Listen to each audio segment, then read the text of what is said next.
بھائی میں سے پھر کہلوانا چاہتے ہیں، میں ہر فورم پہ کہنے چاہ رہا ہوں، کہنے کو تیار ہوں، عمران خان کے ساتھ بے انتہا بے نظیر زیادتی ہوئی ہے۔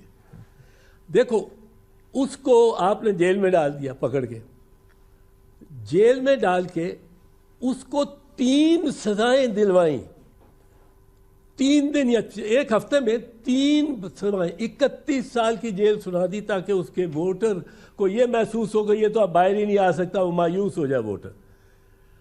وہ آپ نے صرف نہیں، اور کس بنیاد پہ دی؟ سائفر والا کیس جو تھا پروسیکیوشن نے پیش کیا، ڈیفینس کا ورژن ہی نہیں آیا اس پہ، ملزم کا موقف ہی نہیں آیا۔ وہ 342 سٹیٹمنٹ میں موقف شروع ہوتا ہے اور اس کے بعد وہ موقف اپنے گواہ بھی پیش کر سکتا ہے جو ملزم ہے، اور دستاویزات بھی، ٹھیک، کوئی اس کو موقع نہیں دیا گیا۔ یہ اس طرح کے مطلوبہ نتائج کو شاید نہیں ملے۔ نہیں میں آپ سنیں نا، وہ سنے تو، لیکن یہ سن تو لینا۔ اب آپ ایک بات کر بیٹھے ہیں میرے ساتھ کہ اب مجھے موٹیو ایٹریبیوٹ کر چکے ہیں۔ میں آپ کو بتاتا ہوں، اگر ظلم کسی کے ساتھ ہوگا تو میں کہوں گا کہ ہوا ہے۔ اچھا، اس سے جو توشہ خانہ کیس ہے، توشہ خانہ کیس میں بھی یہی ہوا، پروسیکیوشن نے اپنا کیس پیش کیا، ڈیفینس کی طرف سے کچھ نہیں۔ T20 کا میچ تھا، ایک ٹیم نے بیٹنگ کی، 35 پہ وہ آؤٹ ہو گئی 12ویں اوور میں، دوسری ٹیم کو کہا کہ آپ ہار گئے ہو، یہ جیت گئے۔ پھر جو ٹیم تھی بیٹنگ ٹیم، اس کو کہا کہ اپنے 2 بولر بھیجو، اور وہ پروسیکیوشن کے وکلا ڈیفینس کے بہاف پہ بال کریں۔ یعنی استغاثے کی طرف جو وکلا تھے ان کو کہا آپ عمران خان اور ان کی بیگم کے لیے آپ ان کے وکیل ہو کے اور گرا کریں۔ وہ وکلا بھی کھڑے ہیں، وہ بھی ہے ملزمان بھی، وہ کہتے ہیں ہم پیش ہونا چاہتے ہیں، ان کو مانتے ہی نہیں، ان پہ کر دیا۔ یہ تو کبھی نہیں ہوا دنیا میں۔ پھر جو عدت والا کیس ہے، وہ عدت والا کیس تو اتنا مطلب ہے وہ اسی کا ذہن بےہودہ ہے جس نے یہ عدت کا کیس چلانے کی کوشش کی ہے۔ انگلستان میں سرخیاں لگی ہیں کہ P M Imran convicted for sleeping with his wife, کیونکہ اس نے 15 دن پہلے یا 90 دن نہیں تو 30-40 دن پہلے اس نے وہ جو واؤز آف میٹریمنی ہوتی ہیں وہ تو ادا کر لی تھی۔ تو یہ چیز، پھر عمران کو یہ تو پھر اس کو بلے کا نشان لے لیا، جو بلے کا نشان اس کا اور پارٹی کا نہیں تھا۔ بلے کا نشان تو جتنے ووٹ فرض کرو اس کو 2 کروڑ 3 کروڑ ووٹ پڑنے تھے، ان سب ووٹروں کا حق لے لیا الیکشن کمیشن نے، اور سپریم کورٹ تک۔ یہ کس طرح اجازت ہو سکتی ہے؟ مگر سپریم کورٹ تو اس کے ساتھ پھر اس کو کوئی جلسہ نہیں کرنے دیتے، اور اس کی پارٹی کے بندوں نے آ کے ووٹ ڈال دیے۔ اب یہ پریشان ہے، اب اس کی وہ 15 دن کے لیے اس کی ملاقاتیں ختم کر دی۔ وہ تو بہت اس کا قد بڑھتا جاتا ہے جتنا یہ اس پہ۔ سر ایک چھوٹی سی بریک لیتے ہیں، اور بریک کے بعد واپس آپ کے پاس ہی آئیں گے۔ سوال یہی ہے کہ کیا عمران خان کے باہر آنے کے کوئی چانسز ہیں اب، اور کیا کوئی مفاہمت کا دروازہ کھلا ہے، اور آپ کے جو لیڈر ہیں آصف علی زرداری، وہ مفاہمت کے حوالے سے کوئی کردار ادا کر سکیں گے؟ ایک چھوٹی سی بریک کے بعد۔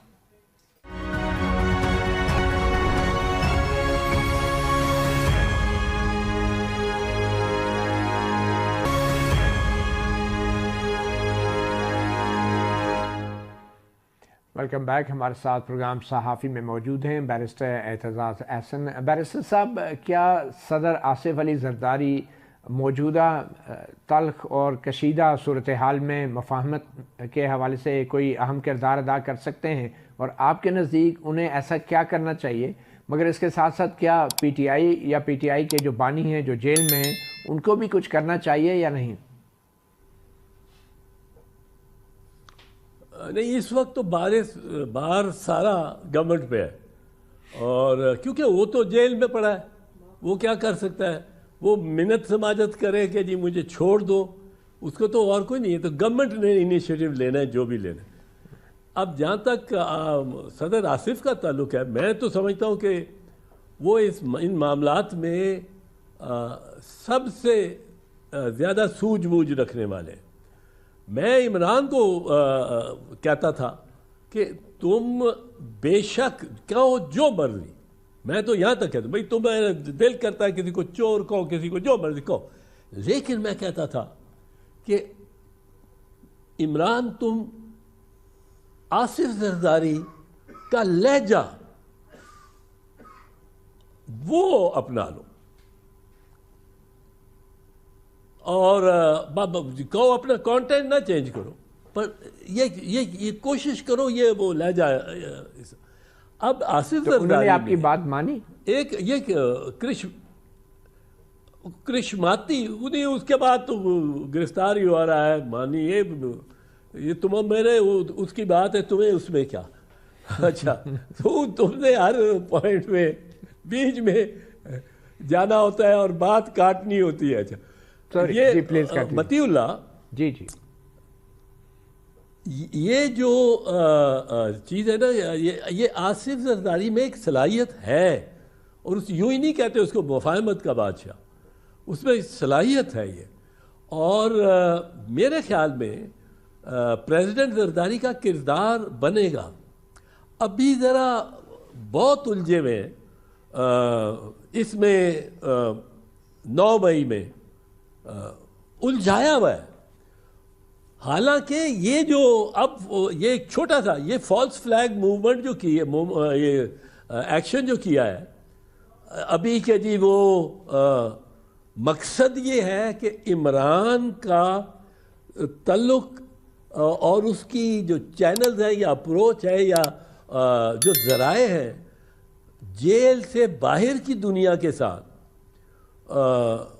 کوئی کانٹیکٹ کرنے کے لیے، کوئی انٹریکشن کے لیے، وہ کس طرح ہے؟ کچھ بھی نہیں ہے. وہ اس کے وکیل جاتے ہیں یا ہیئرنگ پہ آپ لوگ کچھ چند صحافی چلے جاتے ہیں، اور سارے صحافیوں کو، سارے وکلاء کو اجازت بھی نہیں ہوتی، پبلک کو اجازت نہیں ہوتی ہے. یہ کیمرہ ٹرائل ورچولی، بٹ بیچ میں سے رپورٹ آپ دے سکتے ہیں، آپ فلم نہیں لے سکتے. سو کیمرہ ٹرائل ہے جہاں کیمرے کی اجازت نہیں ہے. اب وہاں اس سے اس کو اور بیکاز اس انٹریکشن سے وہ ان کے ہاتھوں سیاسی طور پہ مارا نہیں جا رہا، مر نہیں رہا.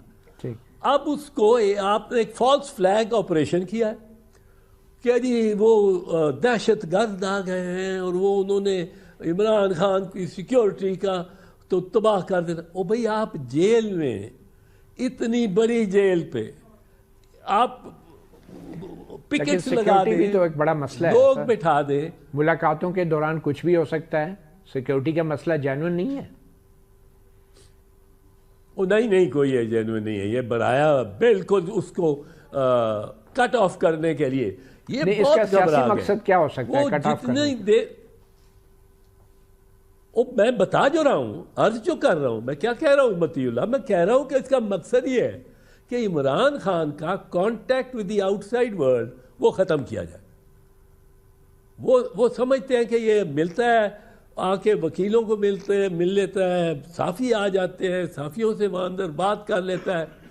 اس کا بڑا چرچا، اور اس کا جو ووٹر ہے اور اس کا جو سپورٹر ہے وہ وہی کا وہی جمع رہتا ہے. 15 دن اس کا ذکر نہیں آئے گا، نام نہیں آئے گا، بیان نہیں آئے گا، تو خبر نہیں ہم اس کو کتنا نقصان ہو جائے گا اور یہ کتنا نیچے چلا جائے گا.